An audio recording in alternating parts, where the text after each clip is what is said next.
వీణుల విందుగా మాటలు మాట్లాడే విధానం వ్యక్తను సమాజానికి సన్నిహితుల్ని చేస్తుంది. విషయం పరిజ్ఞానం ఉన్నప్పటికీ సంభాషించే పద్ధతి తెలియక చాలామంది శ్రోతల్ని ఆకట్టుకోవటంలో విఫలమవుతారు. మాటలు బాణాల్లా హృదయంలో నాటుకున్నాయనటం తరచుగా వింటూ ఉంటాం. బాణం లక్ష్యాన్ని తాకి ప్రయోగించిన వ్యక్తి కార్యం సఫలమయ్యేలా చేస్తుంది. మాటైనా అంతే. అయితే అది శ్రోత హృదయాన్ని తాకిందా లేదా అనేది వ్యక్త సంభాషణ నైపుణ్యం మీద ఆధారపడి ఉంటుంది. మాట తీరులో స్పష్టత ఉండటాన్ని వాక్య జ్ఞానం అంటారు. శ్రీరాముడు హనుమంతుణ్ణి తొలిసారి చూసినప్పుడు అతడు వాక్య జ్ఞానుడని, వాక్య కోవిదుడని లక్ష్మణుడికి పరిచయం చేస్తాడు. రామాయణంలో అనేక పర్యాయాలు ఆంజనేయుడి వాక్ కౌశల్యాన్ని చూడొచ్చు. సంభాషణ రక్తి కట్టడానికి వ్యక్తకు తను మాట్లాడే భాషతో పాటు శారీరక భాష పట్ల కూడా అవగాహన ఉండాలి. రామాయణ భారతాలతో పాటు అష్టదళ పురాణాలను సంభాషణ దక్షుడైన ఎవరో ఒక మహర్షి తనకి తక్కిన ఋషుల ప్రశ్నించినప్పుడు అందుకు సమాధానంగా చెప్పినట్లు తెలుస్తుంది.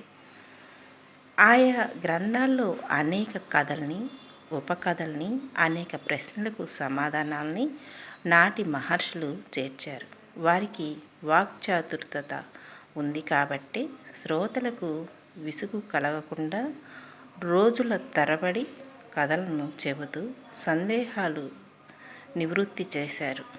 క్లిష్టమైన ధర్మ సూక్ష్మాలు వివరించేటప్పుడు సైతం విసుగును ప్రదర్శించకుండా తగిన సమాధానాలతో ప్రశ్నించిన వారిని తృప్తి పరచగలిగారు.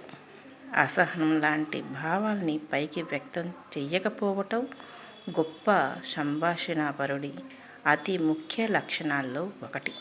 ఒక్కొక్కరి ఉపన్యాసం శ్రోతల్ని ఉత్తేజితుల్ని చేస్తుంది. జీవితంలో నిర్లక్ష్యం చేసిన ఏ లక్ష్యాన్నో తిరిగి సాధించటం అంటూ పురిగొల్పుతుంది.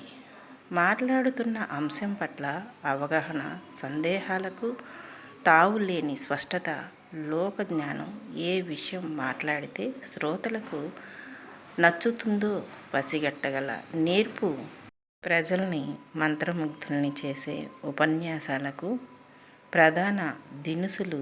పూర్వం యుద్ధ మేఘాలు కమ్ముకుంటున్న వేళ అది ఇష్టం లేని మహారాజులు దూతలను పంపి సంధి కుదుర్చుకునేవారు. మాట్లాడటంలో దూత ఎంత నేర్పరి అయితే సంధి అవకాశాలు అంత మెరుగ్గా ఉంటాయి. అతడు ముందుగా మెరుగైన సంబోధనలతో, పొగడ్తలతో ఎదుటివారి మనసును గెలవాలనేది నియమం.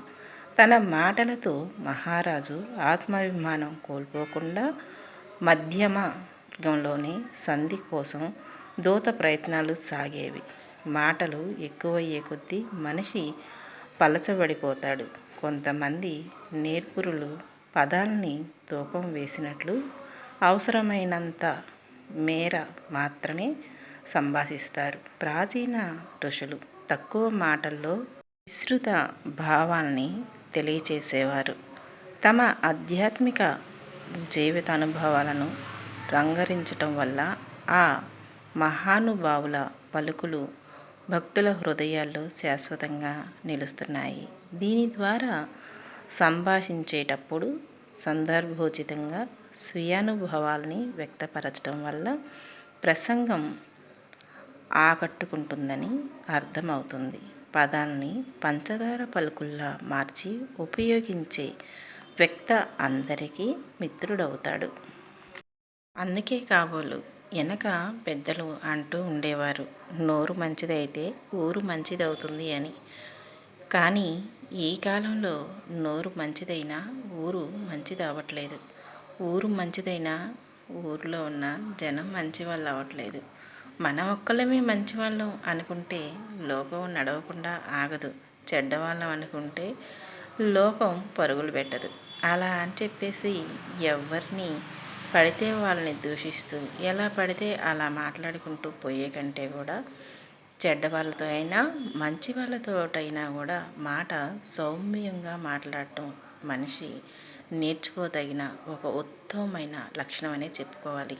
ఎందుకని అంటే మాట మధురంగా ఉంటే ఎదుటి వాళ్ళ మనసు కఠినమైనా సరే వెన్నపూసలాగా మారిపోతుంది. అందుకే ఎప్పుడూ కూడా ఏ క్షణాన ఎలా మాట్లాడాలి, ఎలా స్పందించాలి అని తెలుసుకొని ఉండాలి ప్రతి ఒక్కళ్ళు కూడా. తప్పని